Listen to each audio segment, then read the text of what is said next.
नमो बुद्धाय. जय भीम. मित्रांनो, स्वागत आहे तुमचं भंते कश्यपली यूट्यूब चॅनलवरती. आणि मित्रांनो, आज आपण विषय घेऊन आलो आहे व्यसनमुक्ती म्हणजे ॲडिक्शन.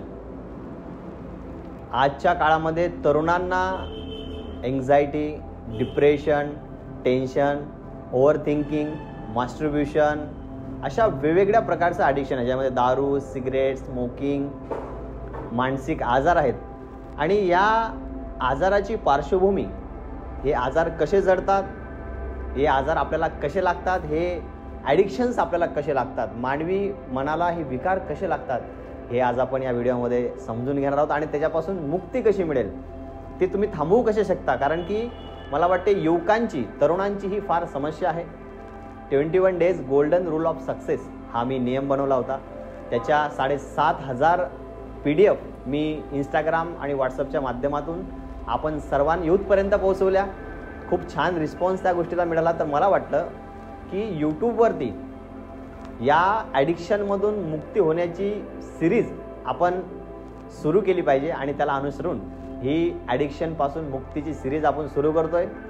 मित्रांनो, मानवी मनाला एखादी सवय लागण्यासाठी 21 दिवसाचा कालावधी लागतो, हे आपण ऐकलं असाल. हा 21 दिवस एखादी गोष्ट आपण सातत्याने केली असता कॉन्शियस अँड सबकॉन्शियस माइंड, ज्याला आपण चेतन आणि अचेतन मन असं म्हणतो, ह्या दोन्ही मनाला ती सवय लागते.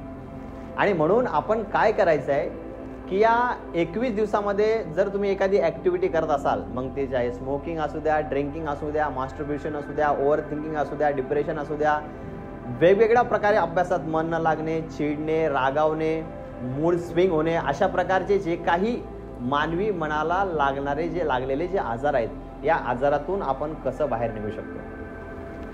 तर हे विज्ञानाने प्रूफ केलेलं आहे, सायन्स प्रूफ आहेत. बाहेरच्या देशांच्या युनिव्हर्सिटीमध्ये याचे प्रयोग झालेले आहे की 21 दिवसाच्या या गोष्टीमुळे, म्हणजे 21 दिवसाच्या प्रॅक्टिसमुळे आपल्या मनाला आणि शरीराला ते वळण लागते. याचं एखादं उदाहरण जर तुम्हाला सांगायचं झालं तर माझा पहिला नियम जो आहे 21 days golden rule of success जो आहे, 21 दिवसाचा सुवर्ण नियम जो मी बनवला आहे, त्याच्यामध्ये हा नियम फक्त व्यसनमुक्तीचा नाही आहे. हा नियम व्यसनातून मुक्त होणे, अनेक प्रकारचं ॲडिक्शन सोडवणे, मानसिक जे डिप्रेशनचे आजार आहेत, अभ्यासात मन न लागणे, चिडचिड, mood swing, over thinking, depression, tension, anxiety, breakup, त्याच्यानंतर आपण ज्या पद्धतीने आपलं लाईफस्टाईल बदलतो, ह्या सगळ्या गोष्टीसाठी मी ही वेब सिरीज म्हणजेच तुमच्यासाठी घेऊन आलो व्यसनमुक्तीची ही वेब सिरीज. आपण हे 3-4 टप्प्यामध्ये आपण हे व्हिडिओ अपलोड करणार आहोत, कारण की एक व्हिडिओ फार मोठा होणार आहे. तुम्ही व्हिडिओ पूर्ण बघा. तुम्हाला जर आयुष्यामध्ये सक्सेस व्हायचं असेल, तुम्हाला जर जीवनामध्ये काहीतरी करायचं असेल आणि खरंच तुम्हाला हे दारू, सिगरेट, स्मोकिंग, ड्रिंकिंग, मास्टरब्युशन, पॉर्न बघणे, ह्या अशा प्रकारच्या जर काही वाईट सवयी तुमच्या मनाला जडलेल्या असेल, तर नक्कीच तुम्ही हे वेब सिरीज पूर्ण बघा, आपल्या मित्रांमध्ये शेअर करा. आणि जास्तीत जास्त तुम्हाला कसं लोकांपर्यंत पोहोचता येईल, आणि हे सगळं बुद्धिझममध्ये आहे, हे सगळं भगवान बुद्धांनी सांगितलेलं आहे. बुद्धांनी 2500 वर्षापूर्वी हे नियम सांगितलेले आहेत, हे विनय सांगितले आहेत, आणि याच्यानुसार आपण जे आहे ते पुढे हे सगळं बघणार आहोत. तर मित्रांनो, सुरू करूया आपण आज व्यसनमुक्तीचा नियम म्हणजे ॲडिक्शनपासून मुक्त होण्याचा नियम काय. तर पहिला माझा नियम आहे, मी डिझाईन केलेला आहे. आणि तुम्हाला टू बी व्हेरी ऑनेस्ट, प्रामाणिकपणे सांगायचं असेल तर मी सुद्धा अनेक वाईट गोष्टींशी ॲडिक्टेड होतो. बऱ्याचशा वाईट गोष्टी होत्या ज्या मला जडलेल्या होत्या आणि त्याच्याशी मी ॲडिक्टेड होतो. आणि याच्यातून मी माझ्या स्वतःवरती 3 ते 4 महिने अभ्यास करून, त्याच्या आधी पण खूप अभ्यास केला, आणि कंटिन्युअली कॉन्शियसली 3 महिने स्वतःवरती अभ्यास करून मी हा 10 जे नियम आहेत, 21 days golden rule of success किंवा व्यसनमुक्तीचा 21 दिवसाचा नियम हा मी तयार केलेला आहे. तर याच्यामध्ये आपण सुरू करूया जास्त वेळ न लावता. तुम्हाला उत्सुकता लागली असेल की भंते नेमकं हा नियम काय आहे. अनेक लोकांना PDF मी पाठवल्या, PDF स्वरूपामध्ये अनेक लोकांनी त्या घेतल्या, बरेच लोक फॉलो करतात आहे, त्यांचं जीवन बदलत आहे. आणि तुम्हाला सुद्धा तुमचं जीवन बदलायचं असेल तर नक्की हा नियम फॉलो करा, 21 दिवसाचा हा नियम. तर मित्रांनो, त्याच्यामध्ये सगळ्यात अत्यंत महत्त्वाचा पहिला नियम आहे सकाळी लवकर उठणे. मित्रांनो, आयुष्यामध्ये तेच लोक पुढे जातात जे सूर्याला उठवतात. आयुष्यामध्ये लक्षात द्या मी काय म्हणतोय, आयुष्यामध्ये तेच लोक पुढे जातात जे सूर्याला उठवतात. आणि सूर्य ज्याला उठवतो ते लोक कधीच आयुष्यामध्ये पुढे जाऊ शकत नाही, सक्सेस होत नाही, अचीव गोल कधीच करू शकत नाही. आणि म्हणून सकाळी उठणे हा माझा अत्यंत महत्त्वाचा पहिला नियम आहे. तुम्ही 4ला उठू शकता, 4:30ला उठू शकता, 5ला उठू शकता. मग बनते आपण का उठायचं, सकाळी का उठायचं, काय कारण आहे मित्रांनो? सकाळी जे असते तर ह्या पूर्ण नेचरमध्ये मॉर्निंगच्या सेशनमध्ये झाडं कार्बन डायऑक्साईड घेतात आणि ऑक्सिजन बाहेर सोडतात.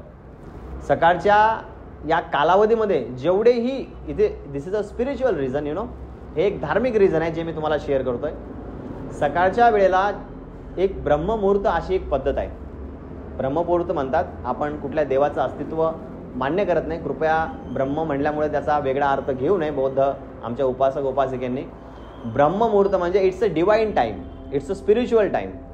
तर ब्रह्ममुहूर्त म्हणजे 3 ते 6चा हा जो कालावधी आहे हा स्पिरिच्युअल टाईम आहे. या वेळेला संन्यासी, साधू, भिक्षू, परिव्राजक किंवा चांगल्या विचाराचे लोक उठतात, पूजा अर्चा करतात, आंघोळ करतात, ध्यान करतात. आणि जेवढेही हिंस्त्र पशु असतात ह्या कालावधीमध्ये, जेवढेही वाईट विचाराचे लोक असतात, मनुष्य किंवा प्राणी पक्षी, हे सगळे झोपलेले असतात. आणि त्यावेळेला तुम्ही उठता.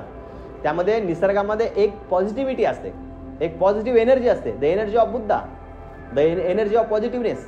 तर या पूर्ण नेचरमध्ये एक एनर्जी असते आणि ती एनर्जी आपल्याला त्यावेळेला रिलेट होते. आणि म्हणून सकाळी उठा. उठल्यानंतर तुम्हाला काम करायचं आहे, सगळ्यात महत्त्वाचं म्हणजे तुम्हाला फ्रेश व्हायचं आहे, आंघोळ करायची आहे. आंघोळ करायची तुम्हाला. आणि आंघोळ केल्यानंतर सगळं आपण प्रातविधी ज्याला आपण म्हणतो, वॉशरूम वगैरे, दात घासणे, हे सगळं केल्यानंतर एक ग्लास गरम पाणी प्यायचं आहे. उठल्या गरम पाणी प्यायचं, एक ग्लास कोमट असेल तरी चालेल. आणि त्याच्यानंतर आंघोळ, शावर घ्यायचे. शावर घेतले की तुमचे जे क्लोथ्स आहेत, जे तुम्ही रात्रीला झोपताना घातले, ते सगळे clothes A to Z clothes तुम्हाला चेंज करायचे, बदलून टाकायचे.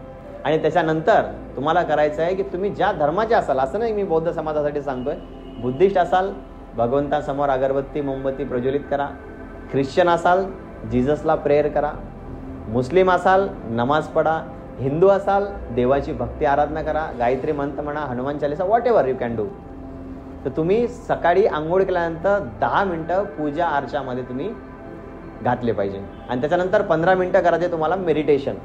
आता मग बनते आम्हाला मेडिटेशनबद्दल माहीत नाही, we don't know about the meditation. तर तुम्हाला मेडिटेशनचे जे व्हिडिओ आहे ते माझ्या इंस्टाग्रामला, जर तुम्ही बनते कश्यपली या इंस्टाग्रामच्या आयडीला जर तुम्ही मेसेज केले किंवा माझा नंबर स्क्रीनवरती तुम्हाला दिसेल, त्या नंबरवर जर तुम्ही व्हॉट्सअपला मला मेसेज केला की मला योगा आणि इन्स्टाचे व्हिडिओ पाठवा, तर तुम्हाला ते सकाळी मेसेज केला संध्याकाळपर्यंत किंवा 1-2 दिवसामध्ये तुम्हाला रिप्लाय येऊन जाईल. तर सकाळी उठल्यानंतर तुम्ही पहिलं सेशन आहे आपलं 10 मिनटं स्पिरिच्युअलिटी, 15 मिनटाचं मेडिटेशन, त्याचे व्हिडिओज तुम्हाला मिळून जातील. आणि त्याच्यानंतर इम्पॉर्टंट आहे नियम दुसरा, तो म्हणजे तुम्हाला करायचा आहे 45 मिनिटाची एक्सरसाइज. मित्रांनो, अत्यंत महत्त्वाचा जीवनातला पार्ट आहे एक्सरसाइज, म्हणजे व्यायाम.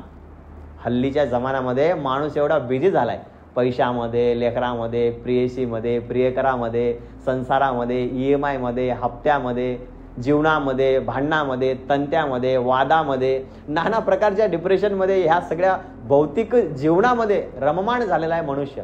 आणि त्याला मग एक्सरसाइजला वेळ नाही, मग चरबी वाढते, मग कोलेस्ट्रॉलचं प्रमाण वाढतं, मग हार्ट अटॅक येतो, मग वेगवेगळ्या प्रकारचे रोग होतात, पाईल्स होते, BP होते, शुगर होते. कारण की अनहेल्दी लाईफस्टाईल, वेळेवर खाणं नाही, वेळेवर जेवण नाही, हेल्दी डाईट नाही, बाहेरचं खायचं, हॉटेलचं खायचं, चायनीज खायचं, जंक फूड खायचं. आणि त्याच्यामुळे एक्सरसाइज जी आहे ती शरीरासाठी अत्यंत गरजेची आहे. मित्रांनो, हा माझ्या व्यसनमुक्तीचा दुसरा नियम, सक्सेसचा दुसरा नियम, 21 दिवसाचा हा जो नियम आहे, याच्यामध्ये जे 10 रूल्स मी बनवलेले आहे जे तुम्हाला फॉलो करायचे आहे, त्यातला नियम क्रमांक दुसरा म्हणजे 45 मिनटं वर्कआउट एक्सरसाइज. मग म्हणते आपण एक्सरसाइज काय केली पाहिजे, याच्यामध्ये संभ्रम आहे. खूप साऱ्या एक्सरसाइज आहे मित्रांनो, खूप साऱ्या एक्सरसाइज आहेत, खूप साऱ्या. सगळ्यात बेस्ट असं म्हणता येणार नाही कुठली, पण मला असं म्हणायचं, जर तुम्हाला कंटाळा असेल, समजा उदाहरणार्थ दंड बैठका किंवा जोर, मग एखाद्याला नाही मारू वाटत, बनते मला दंड बैठका जोर नाही मारता येत, सगळ्यात बेस्ट एक्सरसाइज आहे कार्डिओ करा, वॉकिंग करा, रनिंग करा. तुम्हाला जेवढं चालता येईल, मिनिमम कमीत कमी 10,000 स्टेप्स तुम्ही दिवसभर चालला पाहिजे. हा एकदम जेन्युइन आकडा आहे, 10,000 स्टेप्स म्हणजे तुमचे 6-7 किलोमीटरच्या जवळपास ते होतं. तर 45 मिनिट जर तुम्ही कार्डिओ केला, तुम्ही करा, त्याच्यामध्ये रनिंग करा, तुम्ही त्याच्यामध्ये योगा करा, तुम्ही त्याच्यामध्ये वॉकिंग करा, तुम्ही त्याच्यामध्ये स्विमिंग करा, तुम्ही त्याच्यामध्ये बॅडमिंटन खेळा, तुम्ही त्याच्यामध्ये कुस्ती खेळा, तुम्ही त्याच्यामध्ये खो खो खेळा, तुम्ही त्याच्यामध्ये जेवढेही आउटडोर किंवा इनडोर जिमपासून तर सगळे जेवढे स्पोर्ट्स असेल कुठलीही एक्सरसाइज तुम्ही करू शकता. तर तुम्हाला 45 मिनिटं एक्सरसाइज करायची आहे. एक्सरसाइजमुळे काय होईल, तुमचं शरीर जे आहे ना ते एकदम तुम्हाला एक कॉन्फिडन्स येईल वेगळाच. एक्सरसाइजमुळे तुमचं डोपामाइन रिलीज होतं, वेगवेगळ्या प्रकारचे माइंड तुमचा फ्रेश राहतो, ब्लड सर्क्युलेशन व्यवस्थित होतं. एक्सरसाइजमुळे तुम्हाला शरीरामध्ये एक वेगळी ऊर्जा, दिवसभर एक वेगळी ऊर्जा तुम्हाला प्राप्त होते आणि म्हणून एक्सरसाइज अत्यंत महत्त्वाची. हा नियम क्रमांक 2.